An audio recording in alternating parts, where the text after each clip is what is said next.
Where am I going? Making decisions through discernment.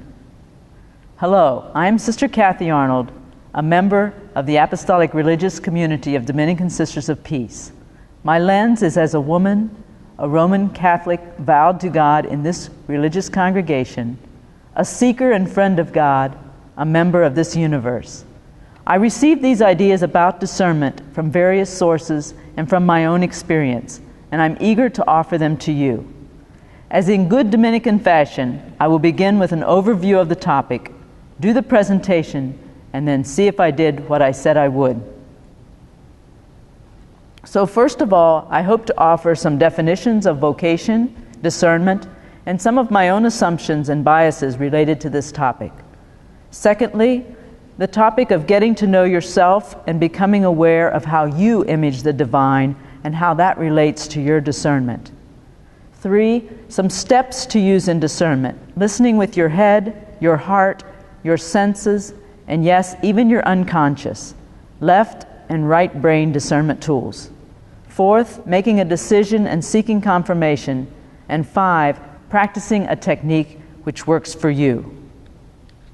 So I'd like to begin by asking you to do a little bit of personal reflection time here, say 3 to 5 minutes, thinking about what is the best decision you have ever made, or a good decision. How did you know?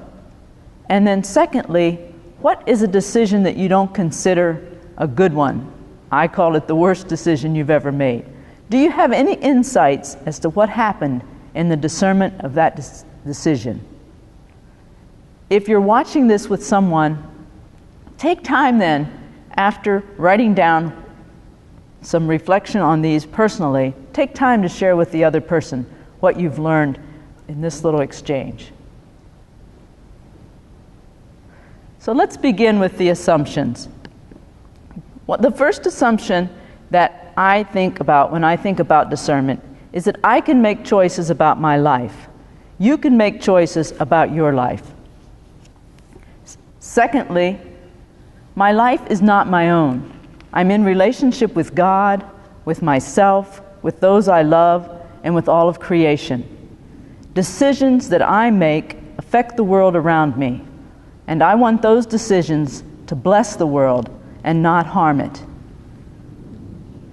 Thirdly, I often use a quote from the Presbyterian minister and theologian Frederick Buechner, who says that the vocation for you is the one in which your deep gladness and the world's deep need meet.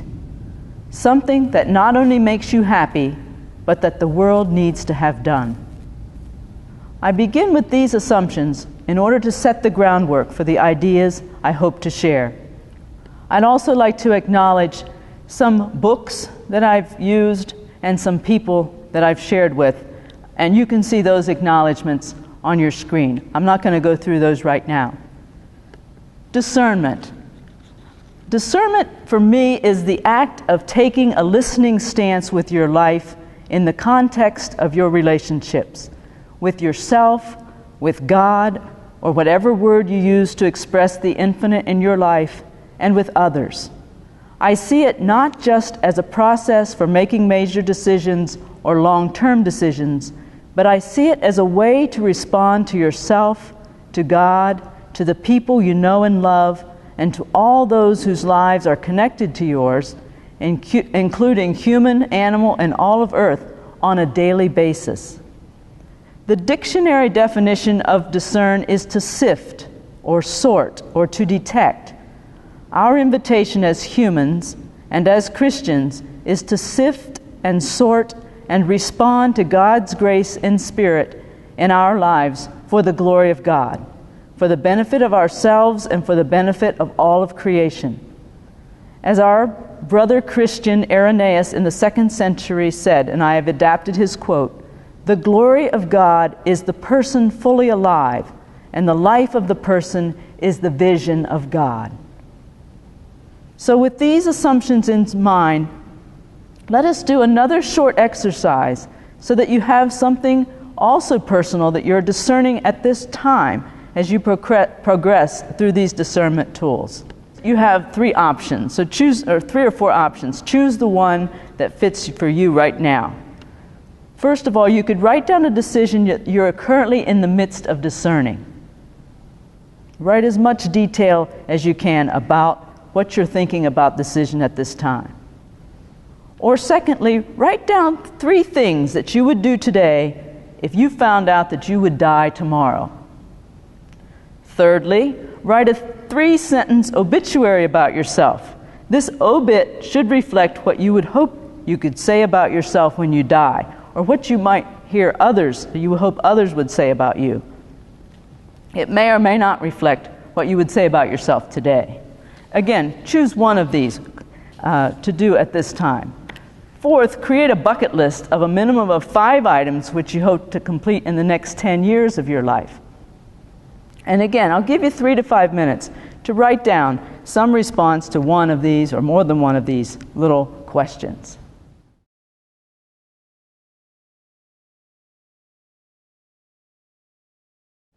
Why this exercise? Why did we do this exercise? It's intended to help you get in touch with what is most important in your life at the present time and allow you to see in writing what is most important to you, perhaps now, but for your entire life. This little exercise is an example of listening to yourself and coming to know yourself better, which is one of the very first steps that I include in discernment process. That is, know yourself. Discernment is not just about what we would like to do, but also about how our talents, gifts, and passions may be of benefit to our world and in response to the world's greatest needs. Lists such as the one you created help us to come to know ourselves better. As you discern major life decisions, it's also very helpful to keep a journal of the thoughts, both positive and negative, and the feelings, again, both the feelings that feel uplifting and positive, or the ones that might feel depressing and negative. Any of these feelings that arise within you as you discern and make a decision. How well do you know yourself?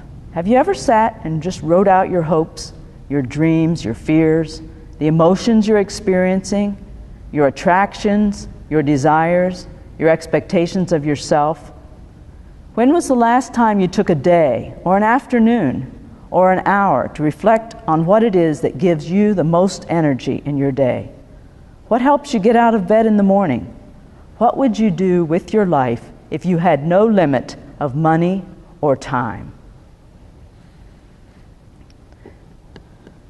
The second very important part of discernment, since it's based on prayer and your relationship with God, is thinking about who is God to you. Do you have a picture of God in your mind's eye?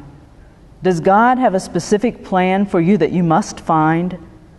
Has your understanding of God changed over the years? Does God always speak clearly to you? What is your pattern of hearing God's action in your life? Do you take time to ask? And do you take time to listen in prayer? I often struggle to put into words the best understanding I have of God's will. For me, God's will is what is referred to in one of Paul's letters from Thessalonians. Rejoice always, pray continually, give thanks in all circumstances, for this is God's will for you in Christ Jesus.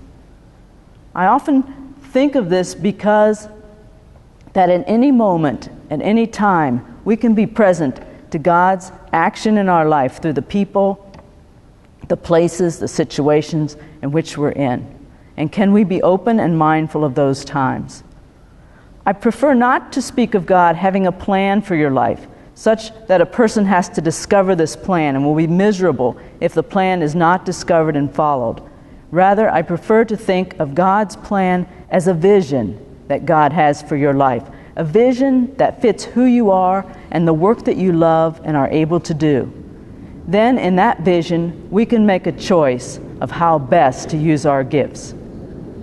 Again, Irenaeus' quote comes, "The glory of God is the person fully of life, and the life of the person is the vision of God." One little story that might speak to this is from the Austrian-born Jewish philosopher, Martin Buber. It goes something like this. A rabbi named Zusha died and went to stand before the judgment seat of God. As he waited for God to appear, he grew nervous, thinking about his life and how little he had done. He began to imagine that God was going to ask him, "Why weren't you Moses? Or why weren't you Solomon? Or why weren't you David?" But when God appeared, the rabbi was surprised. God simply asked, "Why weren't you Zusha?" So be yourself and find out what it is that will propel you in your life, in your discernment. Centering prayer or spending time in prayer, listening to the God within you. Write down any insights that you receive in prayer. All this can be helpful. So what are some tools for discernment? I will begin with what I call the left brain awareness. The steps shown below come from Deborah Farrington's book, Hearing with the Heart, a gentle guide to discerning God's will for your life. These steps were summarized by Grand Rapids Dominican sister Cathy Slazak, who does presentations also on discernment in the college setting. Engage the left brain awareness by knowing yourself, discovering, spending time understanding your relationship with God, seeking information and insight about the decision that you're going to make, prayerfully weigh the evidence and attend to your feelings as you weigh the evidence, and finally, imagine yourself in each choice. So as you can see, we've already begun this process of coming to know yourself better and thinking about your relationship with God and how you image God. Obviously, these are ongoing and lifelong searches. So I'll proceed with the step called Seek Information and Insight. By using the resources you have available, information can be obtained in a variety of ways. And as you know, going online, talking to people. If you're considering a specific career or ministry, then talk to others who are in that career or ministry. Ask a close friend to reflect back to you their insights about your potential choices. Talk with a spiritual companion who can reflect back to you where they hear your energy and passion.